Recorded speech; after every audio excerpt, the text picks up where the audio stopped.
Our main verse has been Luke chapter 9, verse 23 in the study. Then he said to them all, if anyone desires to come after me, let him deny himself, take up his cross daily, and follow me. So we continue in looking at the portraits of discipleship, and specifically, again, not looking at people who were disciples, specific people as disciples in the New Testament, but looking at the characteristics of what made someone a disciple, and then what it means for your different relationships, your relationship to the church, your relationship to your family, and so on. So the portrait that we're looking at and that we're finishing today is the portrait of an athlete, and that's a good way to describe it. Portrait of an athlete. So let's go to God in prayer. We'll have prayer and then we'll get started. Our Father in heaven, thank you so much for blessing us. Thank you so much for giving us our time, and thank you for the chance that we always have to try to spend it developing ourselves with your holy word. Bless us and help us. In His name, amen. Someone give me a definition of commitment before we go any further. What is commitment? I'm committed to something. What does it mean? Someone who's dedicated. That's, of course, a great synonym. So then you know what my next question is. If I ask you what committed is and you tell me it's being dedicated, guess what my next question is?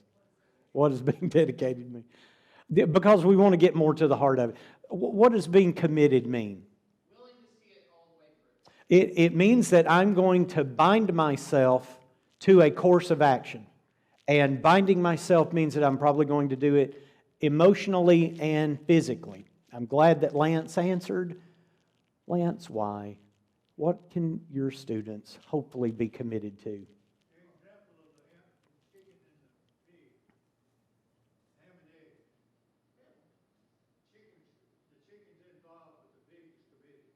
Oh, yeah, okay. I like that. I hope the video picked that up with the chicken and the egg. I like that. Lance, so what do you hope people are committed to? My kids, I hope they're committed to learning their instrument and taking those skills.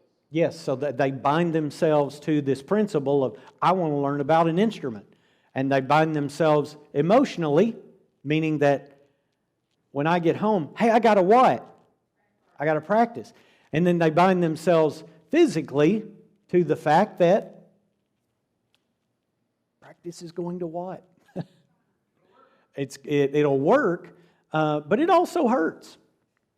It also hurts. If you're a woodwind player, you've got a what? A numb mouth. A numb mouth. If you're a percussionist, Lance, what have you got? Yeah, you got a sore wrists, got sore elbows. If you play upright bass, those strings are thick. So guess what happens to your fingers pretty fast? They get pretty sore. So you know you're committed, boy, you're dedicated to emotionally and physically to a specific outcome. And this is why I think an athletic illustration is so good. And this is not just stuff that we're dreaming up to try to make this illustration. Of course, who used it? Paul did. 1 Corinthians chapter 9. And we're kind of studying through, making some comments about 1 Corinthians chapter 9. And so in learning it, we learn why being an athlete is such a good metaphor. So 1 Corinthians chapter 9, verse 24, do you not know that those who run in a race all run, but one receives a prize? So run in such a way that you may obtain it. And everyone who competes for the prize is what? Temperate in all things. Now they do it to obtain a perishable crown, but we for an imperishable crown. So we got started last time when we looked at athletics in the first century, and that gave us some background. But what we're really doing is looking at the commitment to the athlete. So the athlete is committed to the kind of vigorous training. The first two verses that we read Committed to vigorous training. And what word, I was reading from the New King James Version, but what one word is there that speaks to commitment? It is what? I am what? I am disciplined. Now, what's the word mean? I am temperate. And what does temperate mean?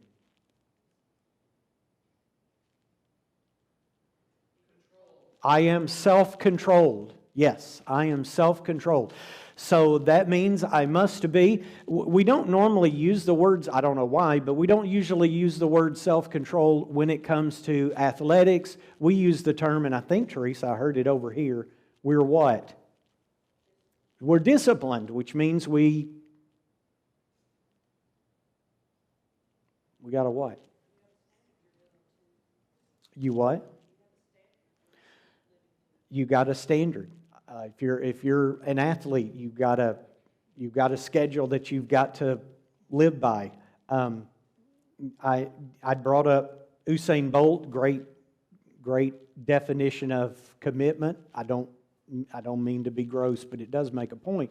I'd watched a documentary on him years ago, and we see the glory. It's 10 seconds of glory, but nevertheless, it's glory that meant a lot of money, a lot of sponsorship, and you see him running, and that's all the camera flashes of him crossing the line, and the interviews, and the look on his face, and all of that.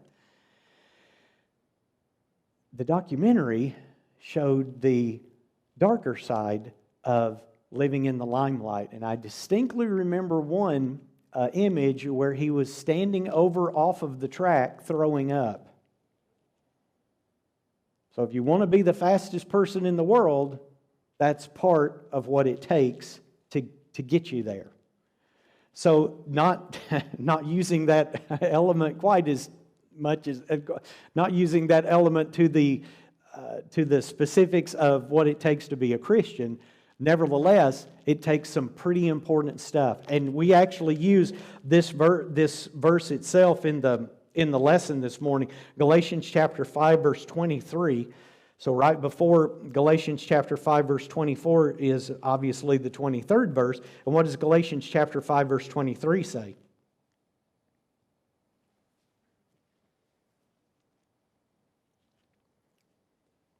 One of the fruit of the Spirit in 23 is what? Is going to be self-control. What does it mean that against such there is no law? And that characteristic is brought up in 2 Peter 1 verse 6 too. What does it mean against such there is no law? Because that phrase in itself is actually a really nice thought. What does it mean against such there is no law? It means, yeah, not only can you do it, but God actually wants you to what? Keep on. God wants you to. The word that we would naturally use, I think, that Scripture would naturally use, is that God wants you to abound in it. Why is law given?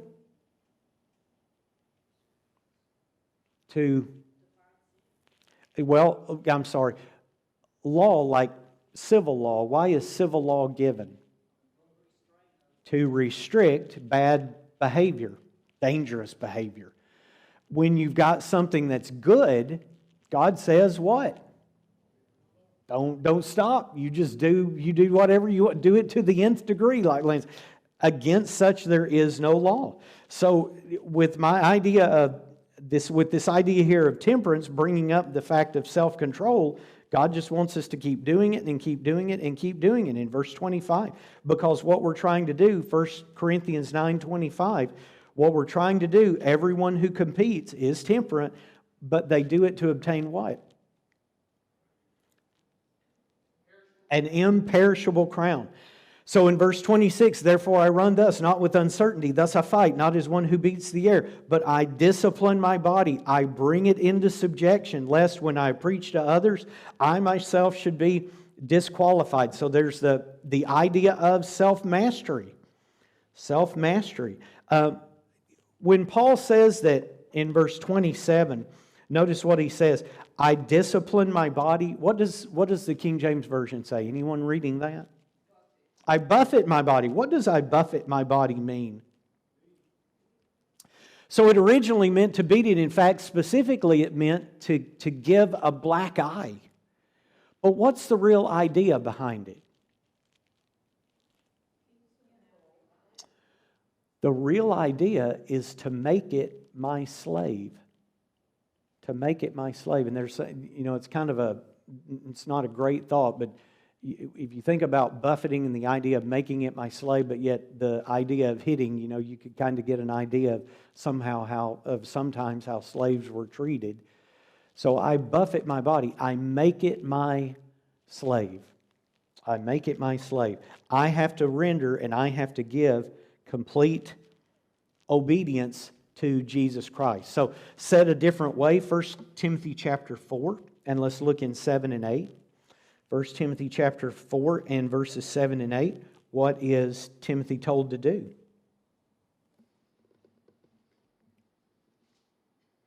You reject profane and old wives' fables, and instead, what do?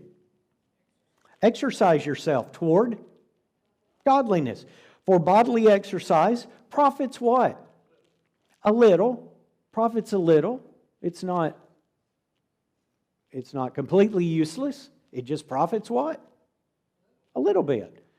But godliness is profitable for what? For all things. So what's the meaning of that? How's godliness profitable for all things?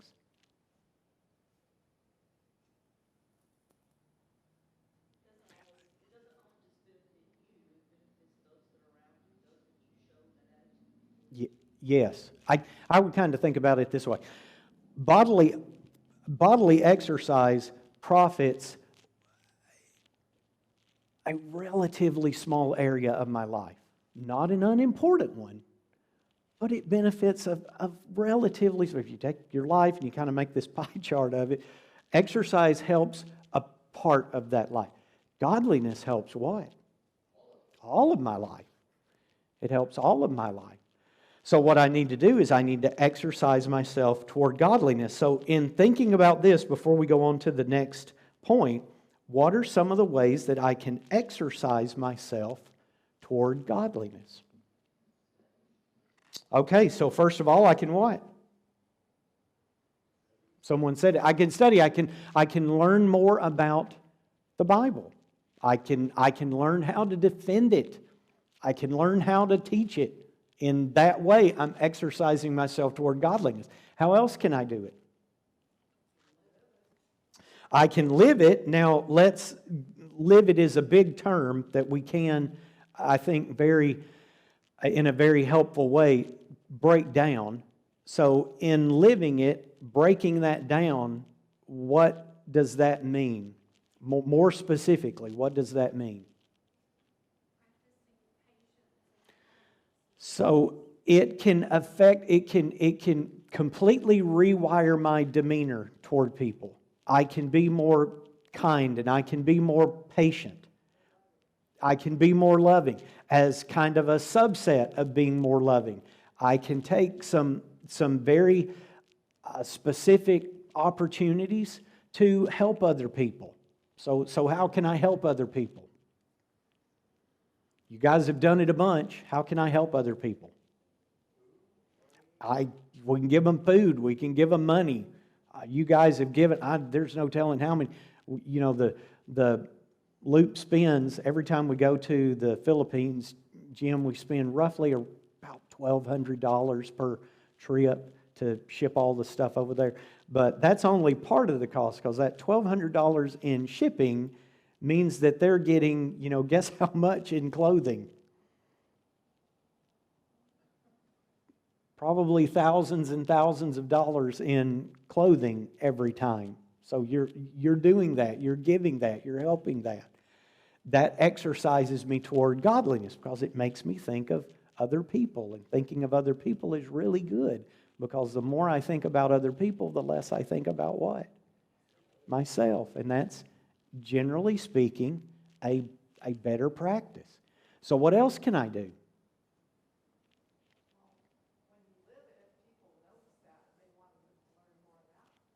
Yes.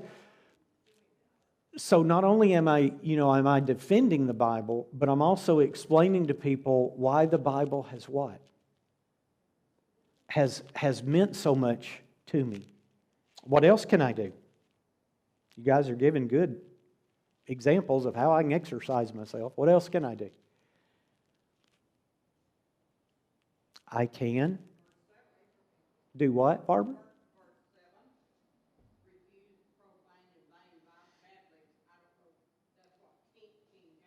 Mm-hmm.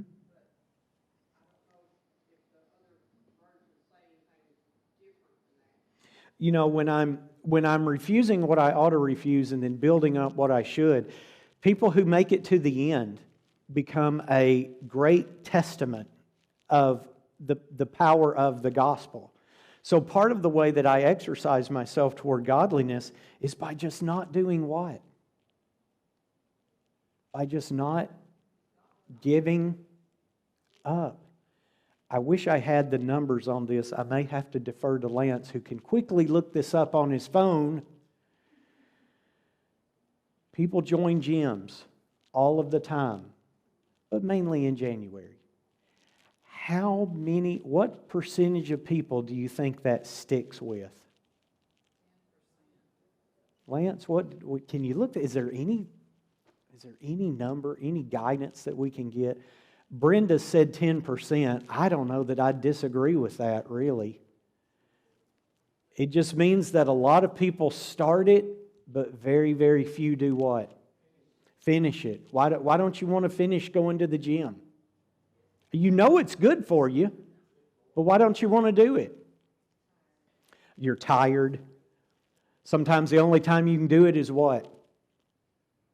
All of my friends in town who, because in running you meet people who also do gym a lot of times, and all of my friends in town do it 5:30 in the morning. So that opens up a whole can of worms. Why don't you want to do the gym? Don't want to get up that early. Why else? You go to the gym, you're going to what? You're going to hurt. It's just like practicing an instrument long enough. You're going to hurt. And so all of that is very unpleasant. So making it to the end for people who are God's children, we look back and we see all the people who've fallen away, and it's tragic to us. Look at the number of people who fall away, as it were, from just the gym. And that's nowhere near the eternal significance of being a member of God's family. So making it to the end, that's just a massive thing in and of itself. Lance, did you find a number? It's 18%. That's the only one. That's the number that said. So Brenda wasn't that far off. 18%. That's not what? Not much. Not much.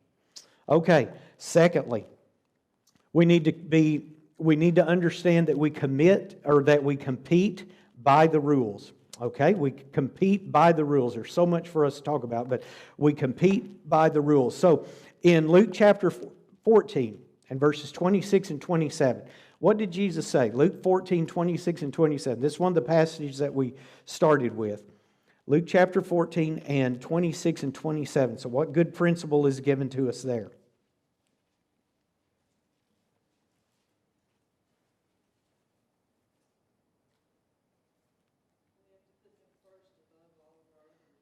Yes, he has to be first, because if he's not first in 26, he cannot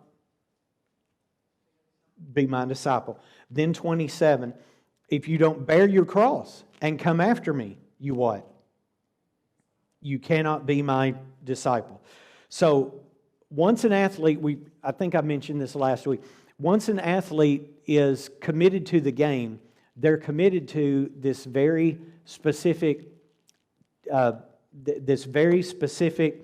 discipline in their training. And it's the same with us. 2 Timothy chapter 2 and verse 5. The image is different, but the point is the same. 2 Timothy chapter 2 verse 5, what does it say?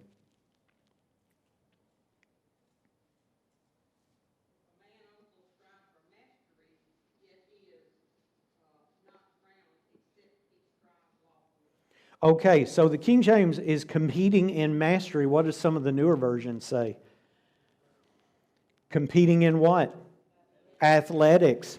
Competing in athletics. He's not crowned unless he competes according to what? According to the rules. And some of those rules are pretty what? Pretty strict. Pretty strict. So if I'm not with, me just declaring myself as a spiritual person. I believe in God. I think about God. I believe in Jesus. I think about Jesus. I know that He was a man who lived on the earth and He was a good man, and I know enough to say I need to be like Him. That kind of distant, ethereal thought, I need to be like Him. Is that enough? Is that enough? There are lots of people who would criticize Christianity, as it's called, because it's just a bunch of what? Rules. It's just a bunch of rules. It's just a bunch of do's and don'ts. And as a parent, for any other parent, you've got to be really careful that your child doesn't fall into the trap of thinking that it's just a bunch of do's and don'ts. Let's face it. Are there do's and don'ts? Of course there are. Why are there do's and don'ts? What did we just read in that passage? There's do's and don'ts because you making it to heaven is dependent on what? The do's and the don'ts. So let's face it. The do's and the don'ts, they're important. But are they everything? Well, no, they're not everything.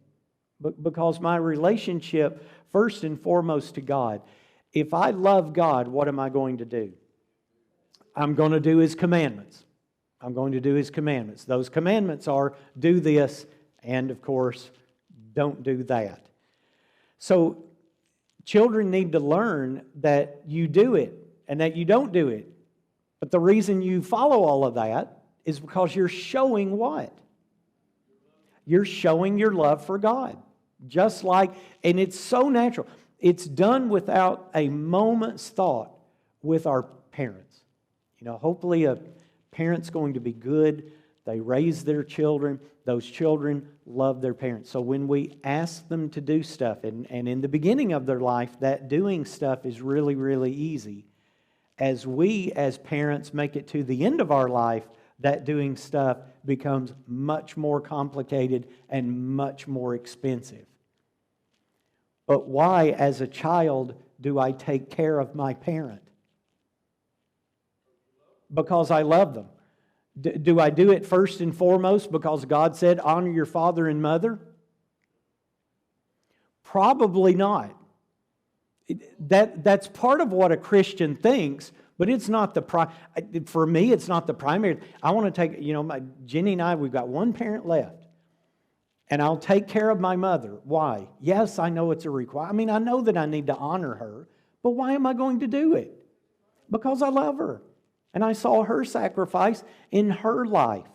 And if you as a man in his middle age, if you've got parents left, you know what you make every year.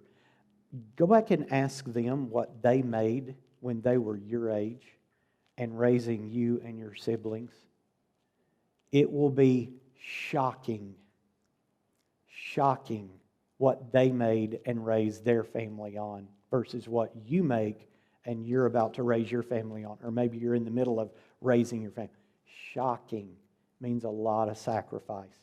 Lance, I ran over the top of you and I'm sorry. What were you going to say? I would hope so. Exactly. You would hope so that we do it out of love. But the point is, we're committed to those rules because the fact that it's manifesting God's love. We understand this. And then just one more time in 1 Corinthians chapter 9, verse 27, Paul took great pains to commit to the rules because he knew he could be what? He could be what? What was the word in 1 Corinthians 9, verse 27? He could be a castaway. I like other versions better because it's more in the athletic theme. He could be what? He could be disqualified. He could be disqualified. The three letters that no person in sports ever wants to see, if you're athletic, if you enjoy it, DNF. What does that mean? DNF. Did not finish. The dreaded DNF. Did not finish. Paul didn't want to be a castaway. Okay, commitment of the athlete. They have to run to win. And this is, I think, extremely important. Let's look in Hebrews chapter 12. Hebrews chapter 12 and verse 1. Hebrews chapter 12 and verse 1. What does Hebrews chapter 12 verse 1 say? Therefore, since we are surrounded by so great a cloud of witnesses, let us also lay aside every weight and sin, which clings so closely, and let us run with endurance the race that is set before us.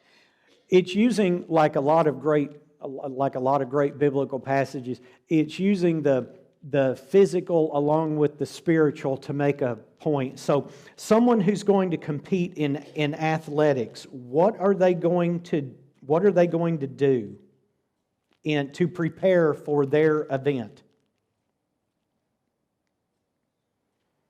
There is a phrase in Hebrews 12 that gives us the insight to this. They are going to lay aside every weight.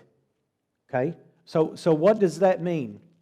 I mean, obviously, when it comes to sport, and particularly the track and field sports, we're not going to agree with this, but what do pretty much every school and every professional organization, when competing with that sport, what do they make their competitors do?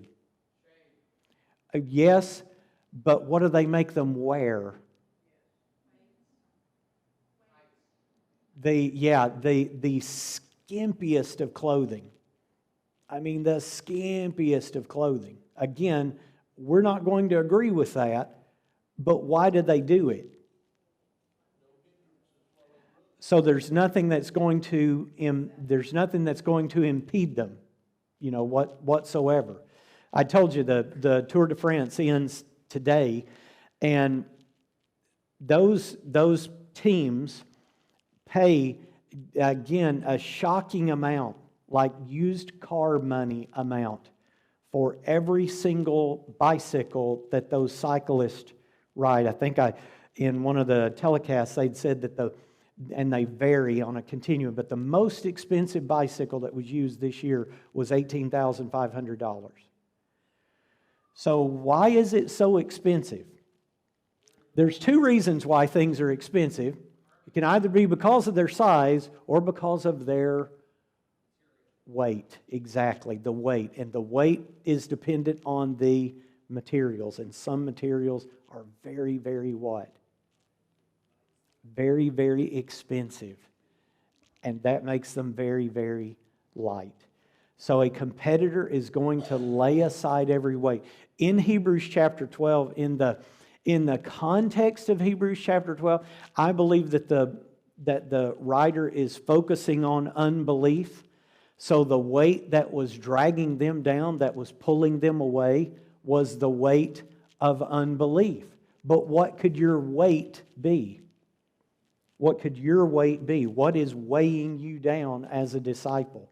What could it be? It could be a specific sin. I mean, almost everyone who struggles, we're seeing the people, it's manifested in a struggle to be here.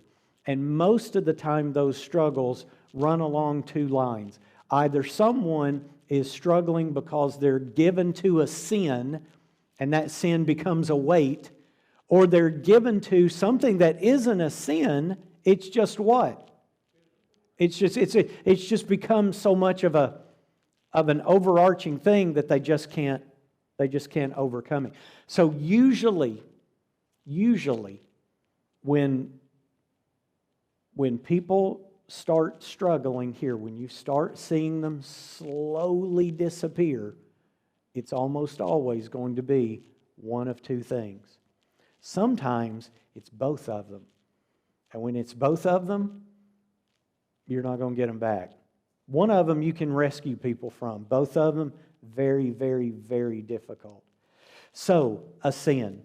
It could be anything. I mean, people could be into anything. And what does that sin do? It's like a boat. So you're showing up and your head's bowing, your eyes are closing, your mouth's opening when you're singing. But the heart is what? As Jesus said, the heart is far away from me. You're here, but you're struggling. Why? Because you got this big weight hanging down. And it's sin. You're not going to get close to God while you're nursing sin. So another thing, a physical thing. And what could the physical thing be? I mean, it could be a host of things. It could be health. It could be what else? It could be work. What else could it be? It could be family.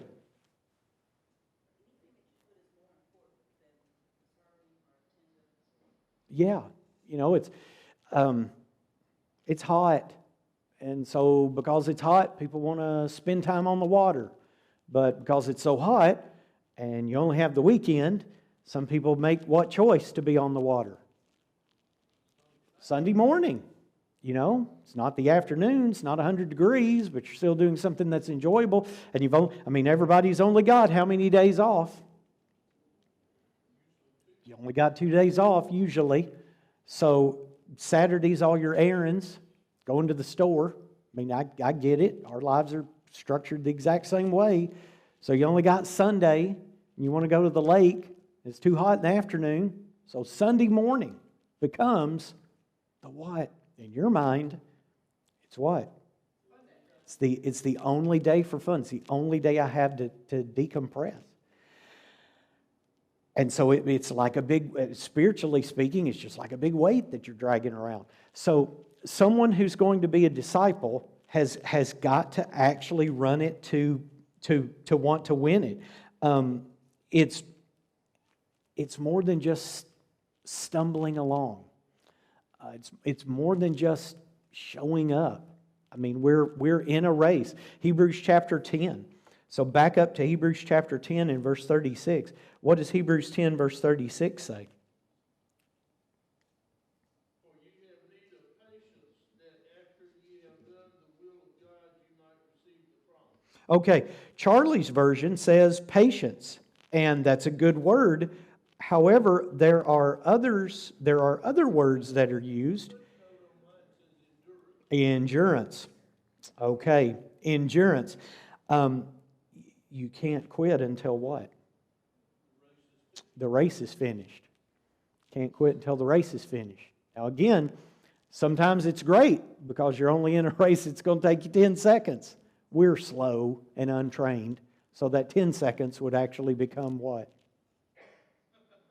How fast can you do a 100-yard dash? 30 minutes? How fast can an NFL player do a 40-yard dash? How fast can an NFL player do a 40-yard dash? 4.5 seconds. If it took you 5 seconds, you wouldn't be on my team. You're too slow. 4.5 seconds. Okay, so a 100-yard dash, 100-meter dash would take us, people can set world records in 10. So let's say that we might possibly could pull out a 30-second 100-yard dash, 100-meter dash. Probably not unreasonable. But being a Christian isn't a 100-meter dash. It's going to be what? It's going to be more like a marathon. And those take a long, long time compared to a 100-meter dash. A long, long time. And so I can't what? I can't give up. And I think that's maybe a key feature of what a lot of people have trouble with. They don't run to win. They don't run to win. They run enough to get, they kind of run enough to show up. They get a t-shirt. They don't They don't run to win. The Lord said, you've got to what? Got to run to win. That's taking up the cross. That's denying yourself. That's following me. You're in this to try to win it. Let's end with that. And I'll just make another point or two. And then next week, we're talking about the commitment of an athlete. Next week, the image will switch to a soldier. So just a couple more minutes on this, and then on to a soldier next time. Another great image, another great portrait of discipleship.